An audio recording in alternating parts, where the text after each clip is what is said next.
Hi friends, எப்படி இருக்கீங்க? இன்றைக்கி நம்ம டைட்டிலே பார்த்தீங்கன்னா, த சீக்ரெட் ஆஃப் லைஃப், வாழ்க்கையின் ரகசியம் என்னன்னு சொல்ல போகிறேன். என்ன திடீர்னு இப்படிலாம் வீடியோ போடுறேன்னு நீங்கள் கேட்கலாம். எனக்கு நிறைய ஃப்ரெண்ட்ஸுங்க எங்கள் ஊரில் இருக்கிறாங்க. அதில் ஒரு ஃப்ரெண்டு ஃபோன் பண்ணி, டேய் வாடா வெளில போவோம், ஒரு வேலையாக இருக்குது அப்படின்னு சொன்னான். சரின்ட்டு அவங்க கூட ஜாலியாக பைக்கில் போயிட்டு இருந்தேன். அப்போது நாங்கள்லாம் இந்த ஃப்ரெண்டு என்னடா பண்ணுறான், அவன் என்னடா பண்ணுறான்னு பேசிட்டு போயிட்டு இருந்தோமா. அவன்லாம் ஃபாரின் போயிட்டான்டா, நல்லா செட்டில் ஆகிட்டான்டா அப்படின்னு சொல்லிட்டு பேசிகிட்டே போனோமா. திடீர்னு என் ஃப்ரெண்டு என்ன நினச்சான்னு தெரில. அதான்டா நம்ம தான்டா வீணாக போயிட்டோம் இப்படி அப்படின்னு சொல்லிட்டான். எனக்கா ஒரே கஷ்டமாக போயிடுச்சு. அதை அவனை மட்டும் நான் தான்டா வீணாக போயிட்டேன்னு தனியாக சொல்லியிருந்தா பரவாயில்ல, நாம தானே என்னையும் சேர்த்துட்டானா. அதுதான் கொஞ்சம் கஷ்டமாயிடுச்சு. ஏன் நம்ம ஃப்ரெண்டு இப்படி சொன்னான்? அவனே நல்லா தான் இருக்கிறான், நல்லா வேலையில் இருக்கிறான், நல்லா சம்பாதிக்கிறான், ஆனால் இப்படி சொல்லிட்டானே அப்படின்னு யோசிச்சு பார்க்கக்குள்ள தான் தெரியுது அவன் மற்ற ஃப்ரெண்டு கூட கம்பேர் பண்ணி பார்த்தது. மற்ற ஃப்ரெண்ட்லாம் வெளிநாட்டில் இருக்காங்க இல்லையா, அதனால் அவங்களாம் வெளிநாட்டில் இருக்காங்க, அவங்களாம் பெரிய ஆள் நினச்சிக்கிட்டு இவனை தாழ்த்தி பார்த்துட்டான். ஸோ அதனால தான் நாமெல்லாம் வீணாக போயிட்டோன்னு என்னையும் சேர்த்து சொன்னான். மனித மனம் இப்படி தான் வேலை செய்யும். எப்பயுமே நம்மக்கிட்ட இருக்கிற விஷயத்த நினச்சி பெருமைப்படாது, இல்லாததை நினச்சி தான் கவலைப்பட்டுட்டே இருக்கும். எனக்கு ஏன் கஷ்டமாச்சுன்னு நீங்கள் கேட்டிங்கன்னா, நான் இந்த பூமி தாயின் பிள்ளை அப்படிங்கிறதுலே பெருமைப்படுறேன். எனக்கு பணமோ பதவியோ நிறைய நிலபலங்களோ தங்க நகைகளோ பளபளன்னு ஆடைகளோ எனக்கு தேவை கிடையாது. இந்த பூமி தாய்க்கு நிறைய பிள்ளைகள் இருக்கிறாங்க. அதில் நானும் ஒரு பிள்ளை அப்படிங்கிறத நினச்சே எனக்கு பெருமை. அதனால் பிறப்புலேயே நீங்கள் ஒரு சூப்பர் ஹீரோ. அதனால் அதை நினச்சி பெருமைப்படுங்க. நிறைய பேர் இந்த படம்லாம் ரிலீஸ் ஆனால் இந்த ஹீரோக்கெலாம் போய் பால் அபிஷேகம் பண்ணுவாங்க. நிறைய ரசிகர்கள்லாம் பார்த்தீங்கன்னா, அதெல்லாம் பார்த்தா எனக்கு சிரிப்பாக இருக்கும். ஏன் சிரிப்பாக இருக்குன்னு கேட்டிங்கன்னு வச்சிங்களேன், அவனும் ஒரு பூமி தாயின் பிள்ளை தான், அவனை போல் நீயும் இந்த பூமி தாயின் பிள்ளை தான், உனக்கு இருக்கிற மாரி தான் அவனுக்கும் எல்லாமே இருக்குது. நீ போய் அவனை ஹீரோ அப்படின்னு கூப்பிட்டுட்டு அவனுக்கு கும்பிடு போட்டுக்கிட்டு அவனுக்கு பால்லாம் ஊற்றிட்டு கிடக்குறியே, நீயே பிறவியில் ஒரு ஹீரோன்னு உனக்கு தெரியாமல் போயிடுச்சு அப்படிங்கிறத நினச்சி தான் எனக்கு சிரிப்பாக வரும். அதனால் இந்த வீடியோ பார்க்குற நீங்கள் ஆணாக இருக்கலாம், பெண்ணாக இருக்கலாம், பிறப்பிலே நீங்கள் ஒரு சூப்பர் ஹீரோ அப்படிங்கிறத நினப்பில் வச்சுக்கிங்க.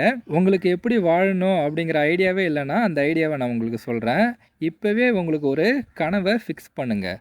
அந்த கனவை எப்படி அடையணும் அப்படின்னு ஒவ்வொரு நாளும் பிளான் போட்டு அந்த கனவுக்காக உழைங்க.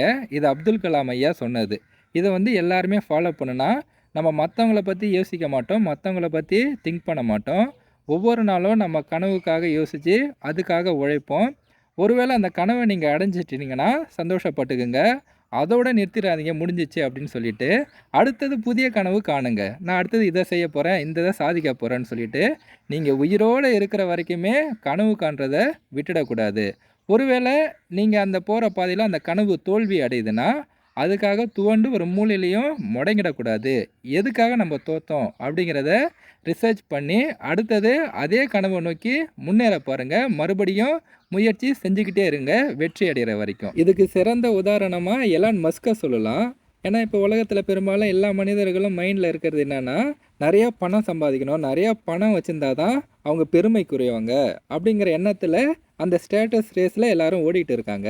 எலான் மஸ்க் தான் இந்த உலகத்திலே நம்பர் 1 பணக்காரர். எல்லாருக்கும் தெரியும். $385 பில்லியன் அமெரிக்கன் டாலர் அவர்கிட்ட இருக்குது. அவர் ஒரு டைம் பேசக்குள்ள சொல்கிறாரு, எனக்கு செவ்வாய் கிரகத்தில் போய் வீடு கட்டணும்னு ஆசை, எல்லாரையும் அங்கே கொண்டுட்டு போகணுன்னு ஆசை, அதுக்காக என் பணம் ஃபுல்லாக போனாலுமே பரவாயில்ல, எல்லாமே நஷ்டமானாலும் பரவாயில்லன்னு சொல்கிறாரு. சரி, அப்படிலாம் நஷ்டமாச்சுன்னா என்ன சார் பண்ணுவீங்க? அதனால் உங்களுக்கு கஷ்டமாக வராதா? நீங்கள் இவ்வளோ பெரிய பணக்காரராக இருந்துட்டு கீழே வந்துட்டீங்க அப்படின்னா உங்களுக்கு கஷ்டமாக இருக்காதா நீங்கள் கேட்கக்குள்ள என்ன சொல்கிறாருன்னா, எனக்கு ஒன்றும் கஷ்டம் இல்லை சார், நான் என் கனவை நோக்கி உழைச்சிட்டு இருக்கிறேன், அதில் நான் ஃபெயில் ஆகுறேன், என் பணமே எல்லாமே போகுது, எல்லாமே நஷ்டமாகுதுன்னா என் பையனை கொண்டு போய் கவர்மெண்ட் ஸ்கூலில் படிக்க வைப்பேன், எனக்கு ஏதாவது உடம்பு சரியில்லைன்னா கவர்மெண்ட் ஹாஸ்பிட்டலுக்கு போவேன், மறுபடியும் என் கனவை நோக்கி தான் நான் ஓடிக்கிட்டு இருப்பேன், அடுத்தது எப்படி முன்னேறலாம் அப்படிங்கிற எண்ணத்தில் தான் போயிட்டு இருப்பேனே தவிர ஒரு மூலையில் போய் முடங்கிட மாட்டேன் அப்படின்னு சொல்கிறாரு. அந்த எலான் மஸ்க்கு கிட்ட இல்லாத பணமா? இனிமேல் அவர் ஏதாவது சம்பாதிக்க தேவையா? சம்பாதிக்கணும்னு அவசியமே இல்லை. அவர் அழகாக அவர் லைஃப் என்ஜாய் பண்ணலாமே. ஆனால் அவர் அப்படி செய்யாமல் அடுத்து அவரோட ஒரு கனவை நோக்கியே ஓடிட்டு இருக்காரு பார்த்தீங்களா. அதனால தான் நான் முதலே சொன்னேன், ஒரு மனிதனுக்கு அவனோட கனவுகள் தான் ரொம்ப முக்கியம். அவனே ஒரு சூப்பர் ஹீரோ. அதனால் ஒரு கனவு கண்டு ஒவ்வொரு நாளும் அதுக்காக உழைங்க. அடுத்தவங்களோட கனவுல போய் மாட்டிக்காதீங்க. ஐயோ, அடுத்தவன் அப்படி இருக்கானே, இங்கே எப்படி போயிட்டானே, இவன் இவ்வளோ நகை வச்சுருக்கானே, இவ்வளோ பணம் வச்சுருக்கானே, நிலம் வச்சுருக்கானேன்னு அவங்க ஒரு கனவு கண்டு அதுக்கு உழைச்சிருப்பாங்க. அதனால் அவங்க அதை அடைஞ்சு வெற்றி பெற்றிருப்பாங்க. ஸோ அதில் போய் நீங்கள் மாட்டிக்காதீங்க. உங்களுக்கு எது ஆசையாக இருக்குது, உங்களுக்கு இந்த உலகத்தில் என்ன தேவை அப்படிங்கிறத முதல்ல முடிவு பண்ணுங்கள்.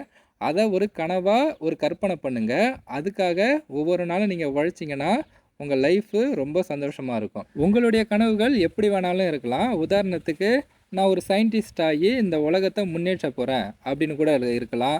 இல்லைனா இந்த உலகத்தில் நிறைய நிலங்கள் வாங்கி போடணும் அப்படிங்கிறதா கூட இருக்கலாம். இல்லை நான் படித்து பெரிய அரசு அதிகாரி ஆகணும், ஐபிஎஸ் அதிகாரி ஆகணும், ஐஏஎஸ் அதிகாரி ஆகணும் அப்படின்னு இருக்கலாம். இல்லை இந்த நாட்டுக்கு நான் பிரதமர் மந்திரி ஆகணும், ஒரு அரசியல்வாதி ஆகணும் அப்படின்னு நினைக்கலாம். இல்லை இந்த வாழ்க்கையில் எதுவுமே நிரந்தரம் இல்லை, நான் ஒரு துறவியாக இருக்கிறேன் அப்படின்னு நினைக்கலாம். இல்லை எனக்கு எதுவும் சாதிக்கணும்னு அவசியம் இல்லை, இந்த உலகத்தை சுற்றி பார்த்துட்டு எல்லாத்தையும் ருசிச்சுட்டு நான் போய் சேர்றேன் அப்படின்னு கூட இருக்கலாம். நீங்கள் காணுற கனவுகளால் மற்றவங்களுக்கு பாதிப்பு ஏற்படாத மாரி பார்த்துக்குங்க. அப்படிப்பட்ட கனவுகளாக வச்சுக்கிங்க. நம்ம சேனலில் சிமுலேஷன் தேரி நான் சொல்லியிருக்கேன் இல்லையா, நம்ம எல்லாம் ஒரு கேமில் தான் இருக்கிறோம் அப்படிங்கிற மாரி. இது ஒரு கேம் மாரி தான். நீங்கள் என்ன கற்பனை பண்ணுறீங்களோ, என்ன ஆசைப்படுறீங்களோ அதை உங்களால் இந்த பூமியில் உருவாக்க முடியும். அடுத்தடுத்து நீங்கள் என்னென்னலாம் ஆசைப்பட்டுட்டு இருக்கீங்களோ அதெல்லாம் உருவாக்கி சந்தோஷப்பட்டுக்க வேண்டியதான். உங்களுடைய கனவுகள் ப்ராக்டிக்கலாக இருக்கணும். இப்போ உதாரணத்துக்கு உங்களுக்கு வயசு 65 ஆகுது, நான் தமிழ்நாட்டுக்கு முதல்வர் ஆகணும்னு நினைக்கிறீங்கன்னா அது ப்ராக்டிக்கலான கனவு கிடையாது. ஸோ ப்ராக்டிக்கலாக கனவு காணணும். அப்புறம் ஒரு நேரத்தில் நீங்கள் ஆசைப்பட்ட சேர்த்த செல்வங்கள் இது எல்லாத்தையுமே விட்டுட்டு போகிற மாரி இருக்கும். அந்த விட்டுட்டு போகிற மனநிலைக்கு நீங்கள் வாங்க. ஓகே, எல்லாத்தையும் சாதிச்சிட்டோம், இந்த நேரத்தில் நம்ம இதெல்லாம் விட்டுட்டு போய் தான் ஆகணும் அப்படிங்கிற மனநிலைக்கு வந்துடுங்க. ஏன்னா இந்த உலகத்தில் நிறைய மனிதர்கள் என்ன நினைக்கிறாங்கன்னா, இவ்வளோ ஆசைப்பட்டு சேர்த்தோமே இது எல்லாத்தையும் நம்ம கூடயே எடுத்துகிட்டு போகணும் கடைசி வரைக்கும் அப்படின்னு நினைக்கிறாங்க. அது மட்டும் முடியாது. இந்த பூமியில் சம்பாதிச்ச எல்லா செல்வங்களையுமே இந்த பூமி தாய்கிட்ட தான் நீங்கள் விட்டுட்டு போகணும். அதனால் கடைசி காலத்தில் எல்லாத்தையுமே சந்தோஷமாக விட்டுட்டு சந்தோஷமாக செத்துப்போங்க. மற்றவங்க கூட கம்பேர் பண்ணி உங்களை தாழ்த்திக்காதீங்க. மற்றவங்க என்னடா நீ இப்படி இருக்கிற, அவனெல்லாம் பாரு எப்படி இருக்கான் பாரு, நீலாம் ஒரு வேஸ்டடா, ஒரு மக்குடா அப்படின்னு யாராவது உங்களை திட்டினாலும் அதை நீங்கள் ஏற்றுக்காதீங்க. ஏய் போய் உன் வேலையை பாடுறா, அவன் அப்படி இருந்தானா அவன் இருந்தால் போகிறான்டா, என் லைஃப்பை எனக்கு பார்த்துக்க தெரியும், உன் வேலையை பாருன்னு திட்டி அனுப்பிச்சிருங்க. அதை நீங்கள் ஏற்றுக்காதீங்க. ஐயோ ஆமாம் அவன் அப்படி இருக்கிறான், நம்ம இப்படி இருக்கிறோம் போல் இருக்கு அப்படின்னு நீங்கள் மனசு உடஞ்சிடக்கூடாது.